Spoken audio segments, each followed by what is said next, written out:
Have you ever just laid awake at night and wondered what it all means? Like, what's the point of it all? Yeah, definitely. That whole question of meaning in life, it's a big one. It really is. And today we're going to explore that big question through the lens of Albert Camus.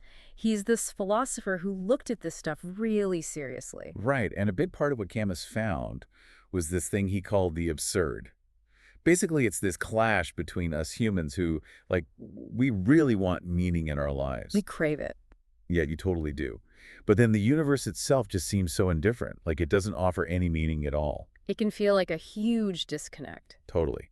And Camus even went so far as to say that suicide is like the only real philosophical problem. Like if life is really meaningless, then why even bother? That's heavy stuff. And for our deep dive today, we've got some really interesting sources to help us unpack all this. We're looking at YouTube discussions about Camus and his famous work, The Myth of Sisyphus. And the sources are super varied. Some of them give like a basic overview of Camus' ideas. And then there are others that really dive into the myth itself. Yeah, they retell the whole story. And then some even go into like deeper philosophical analysis. So basically, our goal today is to understand how Camus viewed meaning, especially in light of the absurd. And we also want to figure out why he thought we should embrace life, even when it feels meaningless. Right. And we wanted to talk to you about this because we're pretty sure you've probably thought about this too. I mean, who hasn't? So let's start by really getting into what Camus meant by the absurd. Okay, so like we said earlier, it's basically this conflict between our desire for purpose. As humans, we're always searching for like order and understanding. Right, like we want things to make sense. Exactly. Yeah. But then the universe seems to operate without any of that. Like it doesn't care about our need for meaning. And one of the sources, Mentes et Maltes, they describe this feeling so well. They call it a fracture in the human soul, like a disconnect between what we want and what we see. That's such a good way to put it. It's like we're wired for meaning, but we keep hitting this wall of indifference. Yeah, totally.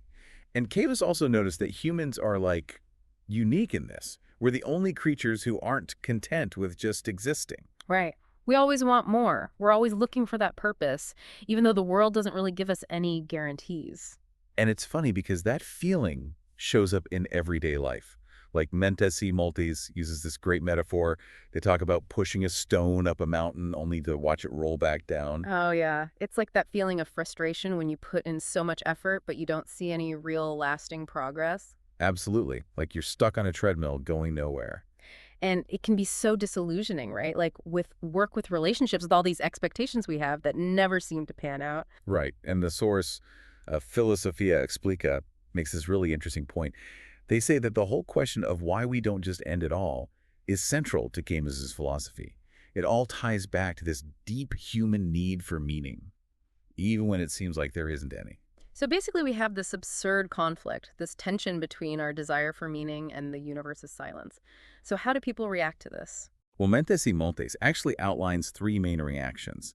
The first one is escape. Escape, like running away. Not necessarily literally running away. It's more about trying to distract yourself from this whole idea of meaninglessness. It's like we're trying to avoid the issue. So like turning to religion. That could be one way. Ugh. Or clinging to ideologies or even creating personal narratives that make us feel like our lives have purpose. Basically anything to make us feel better. Yeah, exactly. But Camus wasn't really a fan of this approach. He saw it as a way of denying the absurd. Like pretending it wasn't there. Yeah. He called these things comforting delusions. He felt like they were just a way of avoiding the hard truth. So then there's the second reaction, and it's a big one. Yeah. Suicide. Yeah. Like we talked about earlier, Camus actually called this the most important philosophical question. If life really has no meaning, is it even worth living? It's definitely a question worth considering. It is. And Camus definitely wrestled with it. But ultimately, he rejected suicide. Not because he suddenly found meaning in the universe. Right. He rejected it because he saw a different way to respond to the absurd, a more powerful way. And that brings us to the third reaction, acceptance. Or what Camus called revolt. Exactly. And this isn't about giving up or becoming passive. It's about embracing the lack of inherent meaning and choosing to live authentically anyway. So it's like a conscious choice to create your own meaning. Exactly. And Mentes y Maltes really emphasizes the freedom that comes with this. Once you accept that there's no predetermined script for your life, you're free to define your own values. It's liberating, right? Like you're no longer bound by some external purpose. Exactly. And this is where the myth of Sisyphus comes in. Okay, so for anyone who needs a refresher, can you give us the rundown of the myth? Sure. So Sisyphus, he was this king of Corinth who was known for being super clever and tricky. Oh, yeah. And he really ticked off the gods, didn't he? He did. Like Phoca Historia mentions how he did all these crazy things. He seduced his niece, killed his guests, even ratted out Zeus. And then there was that time he literally captured death. Right. Both Phoca Historia and Ted talk about how he chained up Thanatos, the god of death. Like he actually stopped people from dying. He really pushed his luck with the gods. He definitely did. And eventually they caught on and decided to punish him. And that punishment was pretty brutal. Yeah, he got the whole boulder thing, right? Yep. The gods condemned him to eternally push this huge boulder up a mountain. But every time he almost reached the top, it would roll back down. And then he had to start all over again. Talk about a pointless task. Right. And this is where Camus makes a connection to the human condition. He saw Sisyphus's punishment as a metaphor for our own lives. It's like all that repetitive stuff we do, the daily grind, the routines that never seem to end. Yeah. And Superlighterus even says that a lot of people feel like what they're doing is tiring and pointless. Like they're putting in so much effort, but not really getting anywhere. Exactly. But here's the thing. Camus doesn't just leave Sisyphus as this tragic figure. No, he doesn't. He actually says that we need to imagine Sisyphus happy. Right. And that might seem kind of crazy. Like, how can someone in that situation be happy? It doesn't make sense at first. It doesn't. But that's where Camus's genius comes in. He's not saying we should ignore the absurdity of Sisyphus's situation. Instead, he's saying that Sisyphus's revolt lies in accepting his fate. Accepting that it's meaningless. Exactly. And Myth Maltus explains that once Sisyphus realizes the futility of his task, he actually gains control over his own attitude towards it. So instead of being crushed by the meaninglessness, he finds a way to be okay with it. Exactly. And the source even says that he becomes invulnerable to the despair that might have consumed him before. And the crazy thing is that by accepting his situation, he actually finds a kind of freedom. Right. Like, think about it. Now that he's not striving for some ultimate goal, each moment of his existence actually takes on its own value. So like the feeling of the stone, the strain in his muscles, the view from the mountain, those things become meaningful in themselves. Precisely. And Myth Maltus really emphasizes this idea. They say that without the expectation of some future reward, each moment becomes absolute. And that connects to our own lives, too. It's like we don't have to wait for some future accomplishment to feel fulfilled.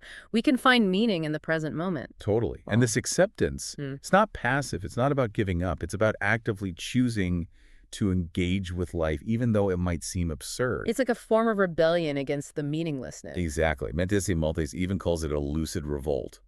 It's about taking that seemingly meaningless repetition and turning it into an act of freedom. So if we accept the absurd feel, how do we actually live our lives? Well, according to Myth Maltus, it means recognizing our own freedom. If there's no universal purpose, then we're free to create our own meaning. It's like we're given a blank canvas. Exactly. We get to decide what matters to us, what values we want to live by. So basically, we can find meaning in anything. Yeah. Myth Maltus even suggests that just the act of living itself is a form of revolt. Like choosing to experience the world even though it might seem meaningless. And this is a big difference between Camus and people who find meaning in religion or other belief systems. Yeah.